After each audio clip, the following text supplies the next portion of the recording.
Mga kabisnes naming minamahal, makikisuyo po kami. Naglalambing po kami sa inyo. Kumari po sana ay pakisuportahan natin Alminda Cariaga Mix Vlog. Alminda Cariaga Mix Vlog. Right? Alright! Bira! Bira! Mga kabisnes, pakisuportahan po natin si Alminda Mix Vlog. Ayan, makikisuyo po, suportahan natin Alminda Mix Vlog. Ako ay nagpaalam sa atin ng maayos na makapag-reaction video sa ating mga uploads. Yun, maayos po na nagpaalam yan. Sana po ay suportahan natin. Maraming salamat mga kabisnes. God bless sa ating lahat. Magandang umaga, magandang hapon, magandang tanghali dyan sa atin sa Pilipinas. Good evening po sa lahat dito sa atin sa Middle East. Welcome back to my YouTube channel. This is Alminda Mix Vlog.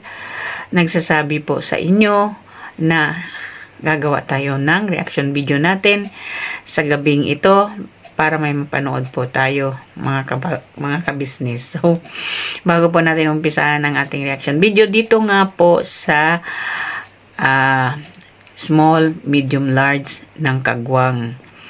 Nakita naman natin na sila ang naghahanap na kung sinong matutulungan sa ating reaction ngayon. Ito po ay ang kanilang nakita na karapat-dapat tulungan at ang kanilang binira. Itong si Tatay Jeff.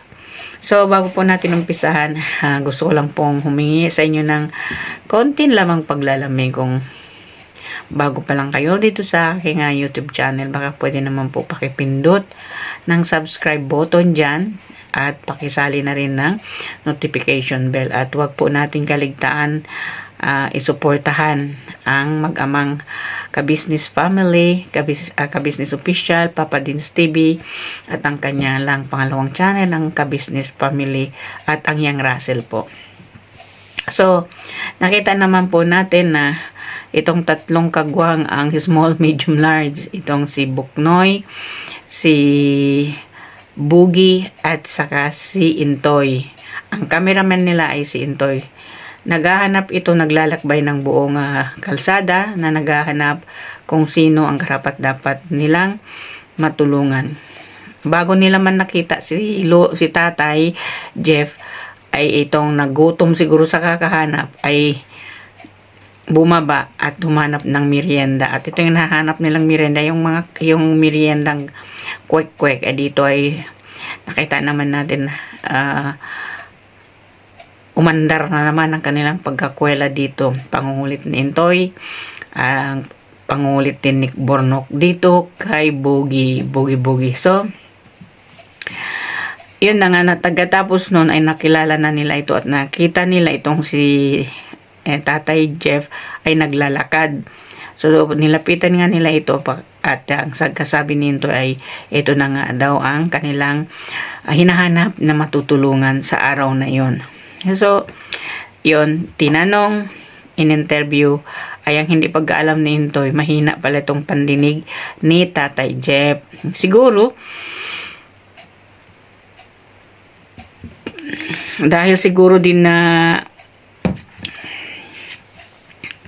medyo sa sa may edad na, ay hindi na siya nakakarinig. So, inano to nila Intoy, in-interview, hanggang sa sinasabi nila Intoy, gusto nilang makita kung saan nakatira itong si Tatay Jeff. So, nung pumayag si Tatay Jeff, pumunta doon sa kanila, doon nila in-interview, doon nalaman nila na si Tatay Jeff pala ay iniwan ng kanyang asawa. At mayroon tong siyang anak, pero nasa probinsya, nasa Mindanao daw. So, kumbaga siya ito'y iisa lang dito sa Maynila. Ang pagkasalaysay ni Tatay Jeff ay siya ito'y pumunta dito 2018 na magtrabaho bilang isang construction worker. So siguro nang lumaon at dumaan daw ang pandemic at nawala na siya ng trabaho at hanggang ngayon, syempre may edad na rin, hindi na rin tatanggapin kung saan man i-applyin niyang sarili niya magtrabaho, ay syempre sa may edad na nga at hindi na ito makapasok ng kanyang anang trabaho kahit ano pa man. So ang ginawa nito, mabuhay lamang ay yung mga ngalakal. Di ba mga ka-business? So, kung titignan natin para kasi yung nalalarawan natin paano kaya kung naging ganito yung magulang ko, parang siyempre titingnan mo kung gaano kasakit na makita mo yung ganyan ang edad ng magulang mo o tatay mo na nangangalakal para mabuhay lamang. Hindi naman po doon na porket nangangalakal ay ikababa na ng tingin ng tao sa atin. Hindi po, kasi marami naman pong ganyan na hanap buhay nila na diyan sila naging komportable. Hindi ba mga ka-business? So, eto na nga, in-interview, ilang taon na siya, 73 daw. Sorry po, 73 ang edad ni tatay.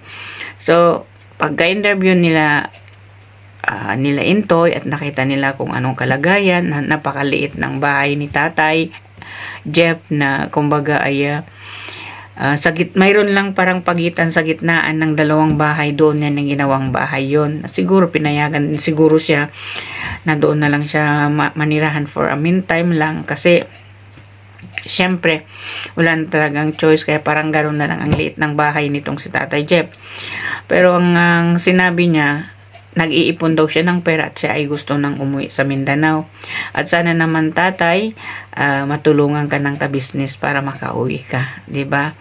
So alam naman na po natin sa ganitong kalagayan ay si Mr. Ka-business ay hindi po niya yan talagang kumbaga hindi bigyan ng pansin ang ganyang sitwasyon, kasi alam naman po niya na alam po naman natin itong si Ka-business ay matulungin. Sana po na hopefully ay matulungan niya itong si Tatay Jeff na makauwi sa Mindanao. So gayon pa man ay binira nga nila at binigyan ng isang sakong bigas, 25 kilos, at saka groceries na nandoon na rin lahat, na hindi na kailangan ni Tatay Jeff ang maghanap ng buong araw ng kalakal para makabili ng kanyang pagkain. At ang pagkasabi pa nga, ayon pa nga dito kay Tatay Jeff, ay ang kita daw niya sa isang araw 200 pa 100 lamang ang kinikita niya. Kung halimbawa siguro mayroon maraming nagtatapon at makaipon siya, depende siguro kung saan lugar na marami, doon siguro siya nakakaipon ng 200 o 100. So sa kita na iyon ay doon na niya daw ipambili yung pagkain niya, siyempre siguro yung bigas niya, baga needs niya sa pang-araw-araw niya. So mahirap din naman talaga, no? Kaya yung sinabi niya, kung gusto niyong magbalak kayong pumunta ng Maynila, ay wag na lang ninyong gawin dahil siguro sa naranasan niyang kahirapan talaga diyan sa Pilipinas, diyan sa Maynila. Alam po naman natin na ang hirap talaga pag wala kang tirahan, wala kang trabaho diyan sa Maynila. Mauwi ka talaga kung hindi sa mamalimos, ganyan ay mamumulot ng kalakal, mabuhay ka lamang. Hindi ba mga ka-business? So medyo mahirap yung dinanas ni Tatay Jeff dito, dahil syempre ang lugar talaga niya ay nasa Mindanao siya. So mabuti na nga't lang mag-isa lang siya diyan, wala siyang dalang anak. Kung nagkataon, di mas malaki pang ano ba yung tawag dito, mas malaki pang responsibilidad ang ano ba yan, papasan ni tatay, di ba?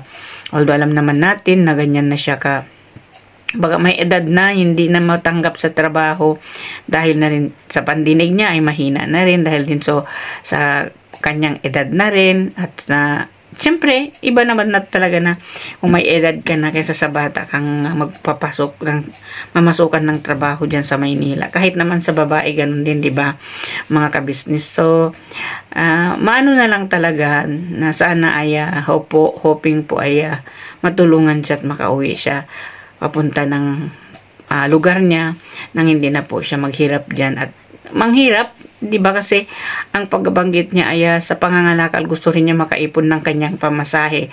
Although hindi naman talaga hindi siya makaipon-ipon dahil nga dito ay magkano lamang kinikita niya dito sa kalakal ay kulang pa sa kanyang abasto o pamimili sa kanyang mga pagkain dito sa pamumuhay niya sa Maynila. Maganda na lang at ito ay hindi siya nagbabayad ng tubig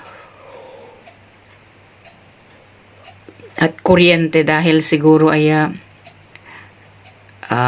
may ilaw ba siya o wala siyang ilaw, pero ang alam natin ay doon daw siya nagbabanyo doon sa niya, kaibigan niya. So ibig sabihin hindi na siya siguro nagaano ng tubig, na doon na lang siya nakikibanyo doon sa kaibigan niya, yun ang sabi niya. So medyo tipid din sa kanya, siguro naawa na rin sa kanya itong yung mga kaibigan niya diyan, at kaya binigyan na lang siya ng pampaligo for free, 'di ba?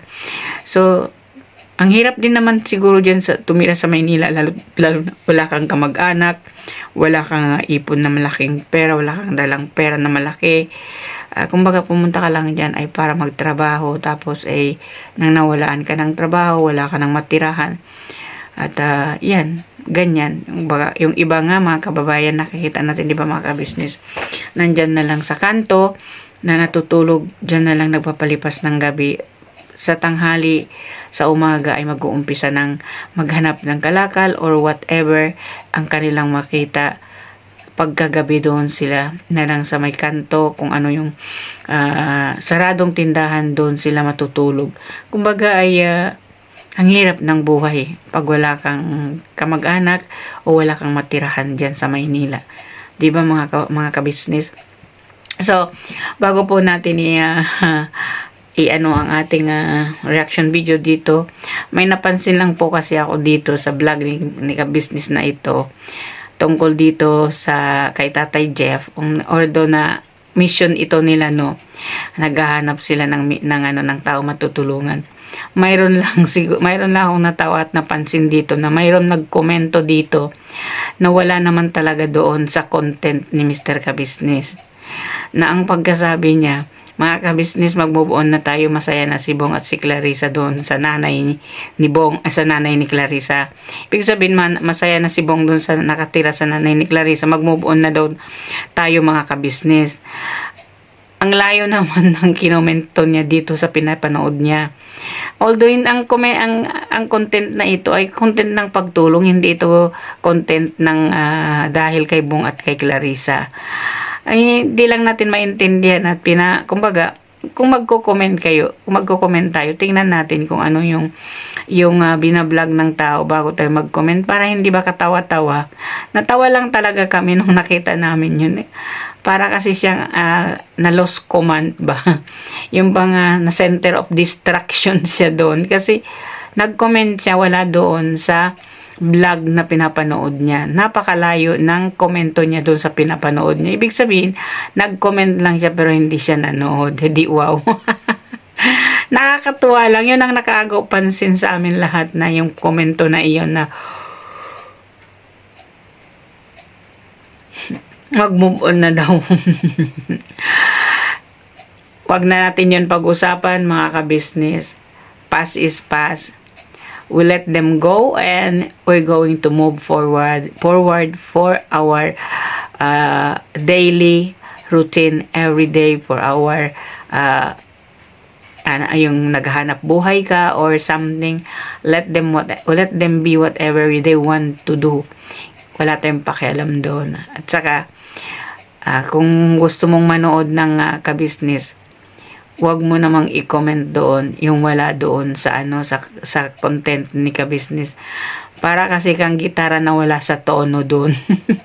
Hindi ba mga ka-business, bigla kang mag-comment na para tuloy na lost command ka doon at na center of distraction ka dito sa pag-comments mo. Para ba yung sinasabi nilang sinasabi pa namin sa sa Chabacano,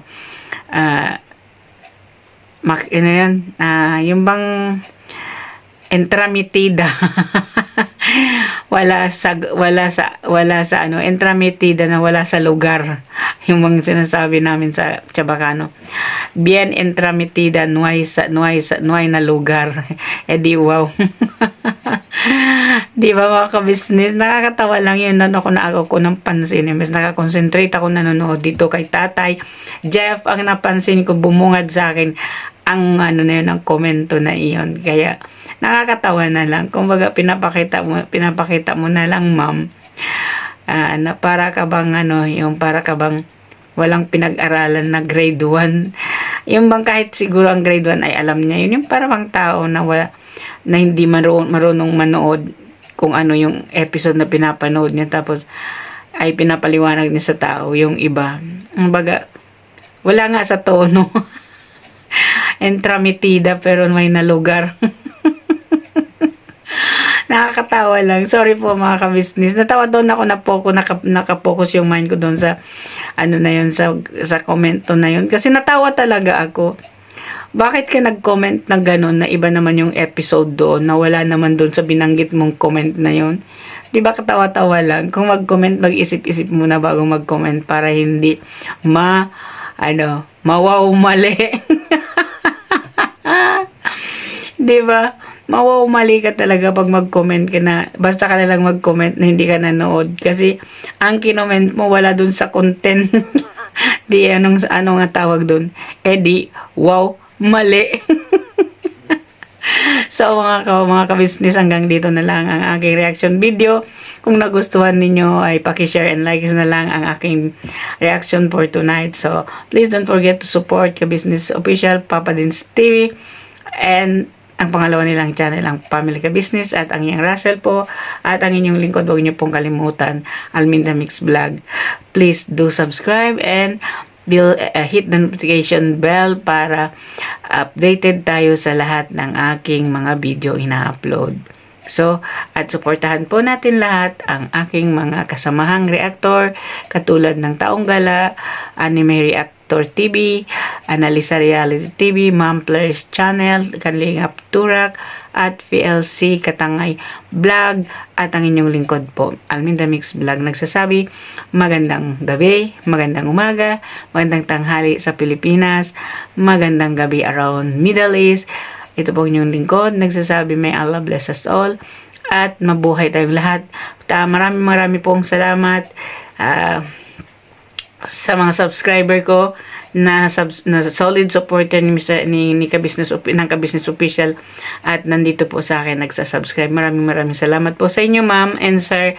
May Allah bless you po, at napaka saya po yung puso ko at kayo nag-subscribe sa akin. Hindi ko po kayo makakalimutan. Thank you so much po sa suporta ninyo sa Ka-Business Official natin at Papa Dins TV. Maraming salamat po. Thank you so much at bye-bye po.